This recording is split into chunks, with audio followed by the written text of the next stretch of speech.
तो स्टूडेंट्स आज हम ये देखने जा रहे हैं, ये है मेजरमेंट का लेक्चर नंबर 2 या हम 3 कह सकते हैं इसको। आज हम देखने जा रहे हैं कि डायमेंशन फार्मूलों का यूज क्या है, जो कि हमने लास्ट लेक्चर में भी देखा था। लेकिन इस लेक्चर में अब हम ये देखने जा रहे हैं स्पेशली बल और कार्य, इन दो पर हमें स्पेशली चर्चा करना है, क्योंकि इसकी जो यूनिट्स होती हैं वो कुछ अलग हैं, उनको अलग नाम से जाना जाता है। तो हम स्टेप टू स्टेप चलते हैं। हम सबसे पहले आज बात करते हैं बल की। तो बल बराबर सभी जानते हैं कि यह होता है द्रव्यमान गुणित त्वरण। जब याद दें, इसके लिए यदि डायमेंशन फार्मूला निकालना हो तो आपको मालूम है कि इसके लिए m होगा और त्वरण के लिए L-T-2। और कोई भी ऐसे नहीं पढ़ेगा कि t पर -2 की घात, ऐसा नहीं पढ़ते हैं, L-2 लिखते हैं। डायमेंशन फार्मूले जब आपको सिखाए गए थे तब याद होगा आपको MLTABC, इसको पढ़ने का तरीका क्या है? m पर a की घात नहीं कहते हैं, MALBTC। ये फर्स्ट पॉइंट क्लियर है? ठीक, नेक्स्ट पिक्चर। अब यहां इसको एक साथ लेना हो MLT-2, ये हो गया बल का डायमेंशन फार्मूला। ठीक है, अब इस बल के जो डायमेंशन फार्मूले हैं, इसके आधार पर यदि मुझे यूनिट निकालना हो, तो यूनिट यानी मात्रक यदि हमें निकालना है तो हम दिमाग में दो बात रख लेते हैं। किस पद्धति की बात कर रहे हैं भाई, सीजीएस पद्धति या फिर एसआई पद्धति? तो हम यहां दो बातें करते हैं दिमाग में, एक है सीजीएस और दूसरी बात है एसआई पद्धति। सीजीएस पद्धति की यदि बात करें तो आपको बहुत अच्छे से पता है कि सीजीएस पद्धति का पूरा नाम क्या है, सेंटीमीटर ग्राम सेकेंड है। और ये जो सेंटीमीटर ग्राम सेकेंड है, मतलब लंबाई के लिए सेंटीमीटर, द्रव्यमान के लिए ग्राम और समय के लिए सेकेंड। तो ऐसे सिचुएशन में m चूंकि यहां द्रव्यमान को बता रहा है, मास को, इसके लिए क्या होगा यहां ग्राम, लंबाई के लिए सेंटीमीटर, प्रति, माइनस है इसलिए प्रति, और होगा सेकेंड का। कल याद होगा हमने इसी को, हमने लास्ट लेक्चर जो हुआ था उसमें हमने कहा था इसे डाइन, इसे कहा था। और यहां यदि हम आते हैं m के स्थान पर किलोग्राम, लंबाई के लिए मीटर और समय के लिए सेकेंड का, और इसे हमने कहा था न्यूटन, और रिलेशन भी हमने निकाला था। लेकिन हमें यह देखना है आज एक बात और एक्स्ट्रा जो यहां पे हमने ऐड किया है, वो ये है कि डाइन और न्यूटन, इनकी परिभाषाएं क्या है, इनकी डेफिनेशन क्या है। कल इस पे कोई चर्चा नहीं हुई थी, तो हम रिलेशन निकाल देते हैं पहले, फिर आपको लेके चलेंगे कि दोनों की परिभाषाएं क्या होंगी, डाइन की और न्यूटन की। रिलेशन निकला हुआ था पहले भी, लास्ट लेक्चर का रिकैप है एक प्रकार से। इसे यदि मैं कहता हूं 1 न्यूटन, इसका मतलब होता है कि 1 किलोग्राम मीटर पर सेकेंड। 1 किलोग्राम है तो हम लिख सकते हैं 1000 ग्राम, मीटर है लिख सकते हैं 100 सेंटीमीटर पर सेकेंड का। आप देख रहे हैं 1000 में 3 जीरो हैं ये, तो हम यहां लिख सकते हैं 1 न्यूटन बराबर 10 पर 5 की घात ग्राम सेंटीमीटर प्रति सेकेंड का वर्ग, ग्राम सेंटीमीटर प्रति सेकेंड का। और वो मान यहां पे मैंने क्या दिया है, डाइन। तो आगे चल के इसको हम एक साथ लिखना चाहें तो 10 पर 5 की घात यहां पर प्राप्त होता है आपको डाइन। इसका मतलब यह हुआ कि 1 न्यूटन बराबर 10 पे 5 की घात डाइन, ये रिलेशन आया। ठीक है, तो ये तो हमारे लास्ट लेक्चर में भी हुआ था, एक रिकैप हो गया।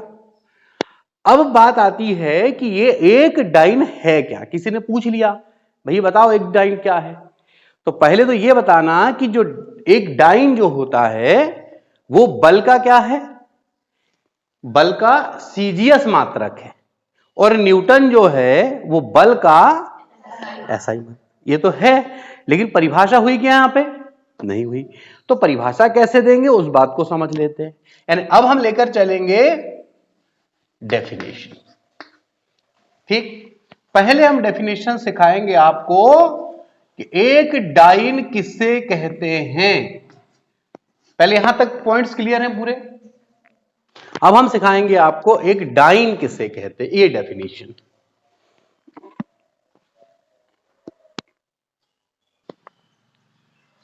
अब एक डाइन को परिभाषित करना है, तो हम ये बात बहुत अच्छे से जानते हैं कि एक डाइन का मतलब क्या था। देखिए, F इज इक्वल टू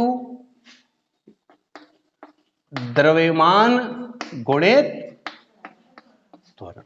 ठीक है, अब बात को समझें। आप कौन सी पद्धति की बात कर रहे हो भी? आप CGS की। ठीक, तो माइंड को सेटअप रखना है कि CGS में क्या करना है। तो आपको द्रव्यमान लेना है 1 ग्राम, यानी ये एक वस्तु है। ये क्या है? वस्तु है, और इसका द्रव्यमान कितना है? 1 ग्राम है। ठीक, और इस पे लगाना है आपको एक बल। सॉरी, आपको क्या लगाना है? बल लगाना। ठीक है, अब बात आती है बल लगाने से यह वस्तु अपने स्थान से हट जाए। अपने स्थान से क्या हो? आगे पीछे जैसा भी हो हट जाए। लेकिन ये जो डिस्टेंस आए उसका हटने का, ये डिस्टेंस वो कितना होना चाहिए? 1 सेंटीमीटर प्रति सेकंड का वर्ग इतना त्वरण उत्पन्न कर दे। बात को समझना है। अपने पास 1 ग्राम की एक वस्तु, ठीक है, उसमें हमने क्या लगाया? बल लगाया। बल लगाने से उसमें कितना त्वरण उत्पन्न कर दे? 1 सेंटीमीटर प्रति सेकंड का वर्ग इतना त्वरण उत्पन्न कर दे। तो लगाया गया बल, तब लगाया गया जो बल है वो क्या कहलाएगा? वो एक डाइन। डाइन तो कहलाएगा, लेकिन एक डाइन कहलाएगा। अरे बात को समझना, रटना नहीं अपने को। बल का जो सूत्र था वो है द्रव्यमान गुणित त्वरण है।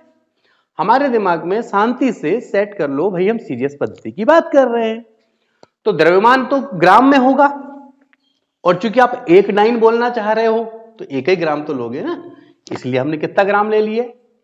ये वस्तु कितने द्रव्यमान की है? 1 ग्राम की। इस पे क्या लगाया गया? बल। तो इसमें त्वरण कितना उत्पन्न कर देना चाहिए? 1 सेंटीमीटर प्रति सेकंड का।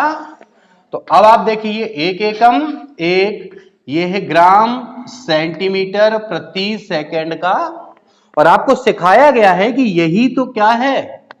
डाइन है। तो क्यों ना इसको हटा के हम क्या लिख दें? डाइन। तो आप देखें कि 1 डाइन आया कि नहीं आया? आ गया ना 1 डाइन। लेकिन 1 डाइन की परिभाषा बनाने के लिए आपने क्या किए थे? वस्तु का द्रव्यमान कितना रखे थे आपने? 1 ग्राम। उस पर बल लगाए, त्वरण कितना हो जाना चाहिए उसका उत्पन्न? अब इसकी परिभाषा को हम बेहतर तरीके से लिख लेते हैं। सीख गए ना? अब इसकी परिभाषा को हम सुस्पष्ट भाषा में लिख दें कि क्या होगी इसकी डेफिनेशन। तो अब देख पा रहे हैं कि इसकी जो डेफिनेशन हमने लिखा है वो क्या है। आपके पास 1 ग्राम की वस्तु थी ना, 1 ग्राम की वस्तु पर लगाया गया बाह्य बल यदि 1 सेंटीमीटर प्रति सेकंड वर्ग का त्वरण उत्पन्न कर दे, तब बल का परिमाण क्या होता है? 1 डाइन कहलाता है। उस बल को हम कहते हैं 1 डाइन। और आपको बता दें कि बल एक सदिश राशि है। सदिश राशि का मतलब होता है कि वो भौतिक राशियां जिनको प्रदर्शित करने के लिए परिमाण और दिशा दोनों की आवश्यकता होती है। तो ये जो एक डाइन है, ये एक क्या है? ये परिमाण है उसका कि कितना बल है। तो ये बात क्लियर हुई। तो जैसे कि आपने ये बात सीखे कि एक डाइन क्या होता है, इसी के आधार पे क्या अब आप लोग एक न्यूटन को परिभाषित कर सकते हैं। हम क्या करेंगे, जहां पर हमने 1 ग्राम लिया है वहां लेंगे हम 1 किलोग्राम, और जहां पर त्वरण उत्पन्न हुआ है कितना, 1 सेंटीमीटर प्रति सेकंड का वर्ग, वहां उत्पन्न होगा 1 मीटर प्रति सेकंड। बना सकते हैं। तो इसी में हम कुछ चेंजेस कर दें, इसमें चेंजेस कर देते हैं ताकि पहले आप इसका स्क्रीनशॉट ले सकते हैं, इसके बाद हम इसमें चेंज करते हैं, क्योंकि ये सारा जो है किसका है, डाइन का है। अब यदि यहीं पर हम आते हैं न्यूटन पे, तो चले यहां पे डाइन को हटा के हम क्या करें, न्यूटन कर दें। ये ग्राम को हटाकर क्या कर दें, इसको हटाकर, तो ये आ गया किलोग्राम मीटर प्रति सेकंड का वर्ग, और इसे आप कहते थे न्यूटन। ये हुआ आपका किलोग्राम, ये हुआ मीटर। ठीक है, ये थोड़ा फास्ट है क्योंकि मैटर आपको क्लियर होगा कि करना क्या है, तो फिर कोई दिक्कत थोड़ी ना है अपने को। चलिए अब परिभाषा क्या होगी, यहां हम परिभाषा देंगे किसकी, 1 न्यूटन बल क्या है, तो 1 ग्राम के स्थान पे क्या कर देंगे आप, ठीक, 1 किलोग्राम की वस्तु पर लगाया गया बाह्य बल जो 1 मीटर, सी हटा दी हमने, 1 मीटर प्रति सेकंड वर्ग का त्वरण उत्पन्न कर दे, तब बल का परिमाण 1 न्यूटन होता है। ठीक है, अब हम ले लेते हैं सारांश, कि हमने जो अभी 10 से 15 मिनट में जो पढ़ा है उसका फाइनली सारांश क्या है, और कंपटीशन एग्जाम में क्या पूछा जाता है, और कहां जाकर के आप कंफ्यूज होते हैं। ठीक है, तो चले ये फिर वही जो मैंने कहा था कि 10-15 मिनट के बाद आपको 1 मिनट के अंदर उसका रिकेप। तो सबसे पहली बात यह है, बल वह बाह्य बल क्या है, बल वह बाह्य कारक है जो किसी वस्तु की स्थिति में परिवर्तन ला देता है या फिर परिवर्तन लाने का प्रयास करता है।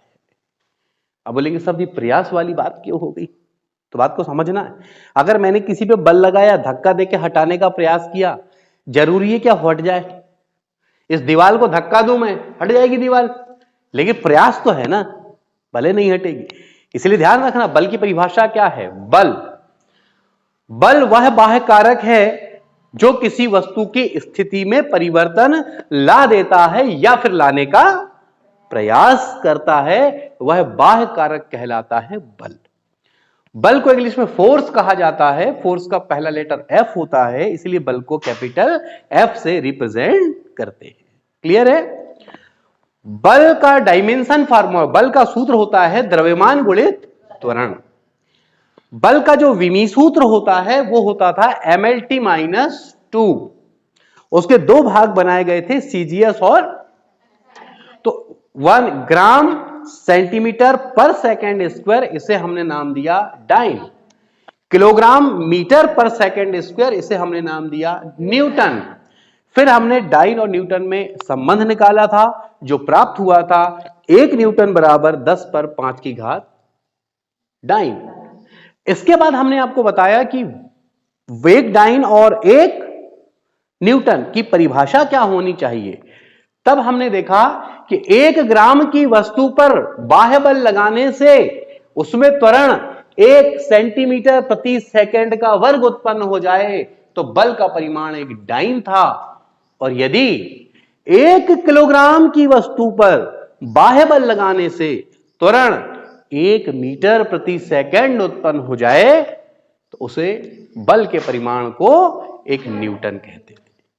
ठीक, तो न्यूटन एसआई पद्धति में मात्रक है बल का, जबकि डाइन सीजीएस पद्धति। लेकिन अब कंफ्यूज कहां होते हैं, अब 1 मिनट समझ लें बात। कई बार होता है कि हम जानते हैं कि 1 न्यूटन बराबर 10 पे 5 की घात क्या होगा, यह हमने पढ़ा। एग्जाम में कई बार ये घुमा करके पूछा जाता है और हम वहां पर बेवकूफ बन जाते हैं, क्योंकि हम उसको परफेक्शन के साथ नहीं जानते। कैसे, बात समझना, A B C D 10 पर 5 की घात, 10 पर ऋण 5 की घात, 1/10 और 10 पर ऋण 4 का। ये पूछा जाता है कि एक डाइन बराबर खालिस्तान न्यूटन, क्या पूछा जाता है? एक डाइन बराबर खालिस्तान न्यूटन, और ये 4 ऑप्शन आते हैं। हम बहुत हड़बड़ी करते हैं, हमने पढ़ा होता है कि 10 पे 5 घात होता था, और हम बहुत हड़बड़ी करते हैं और इस पर टिक कर देते हैं। लेकिन पूरी बात को अच्छे से समझ लो, एक न्यूटन बराबर 10 पे 5 घात डाइन होता है। आपसे क्या पूछा है उसने? एक, इसका मतलब ये 10 पे 5 घात कहां आएगा? नीचे, और नीचे जाके ऊपर होगा तो ये +5 क्या हो जाएगा? तो सही आंसर क्या होना चाहिए था फिर? ये होना था, मतलब ये आंसर, और ये तो दूर दूर तक नहीं। समझ रहे बात को? इसलिए जब आप पढ़ें तो परफेक्शन के साथ। कोई आपसे पूछ ले 1 किलो में कितने ग्राम, तो बोले 1000 ग्राम, ठीक है। लेकिन कोई पूछ ले कि 1 ग्राम में कितने किलोग्राम, तो 1000 मत लिख देना, 1/1000 होगा ना। है तो सामान्य सी बात, लेकिन एग्जामिनर यही तो चेक करता है कि आपकी तर्क शक्ति कितनी है, वही तो चेक करता है ना। यहां तक कोई कंफ्यूजन? तो ये मैंने आपको बताया किसके बारे में? न्यूटन और डाइन। अब हम अगले स्टेप में लेके चलेंगे, कार्य के मात्रक होते हैं जूल और अर्ग। सीजीएस पद्धति में अर्ग और एसआई पद्धति में जूल, और इनमें रिलेशन निकालेंगे, इनकी डेफिनेशंस बनाएंगे, जैसा कि हमने इसमें किया है, ठीक है।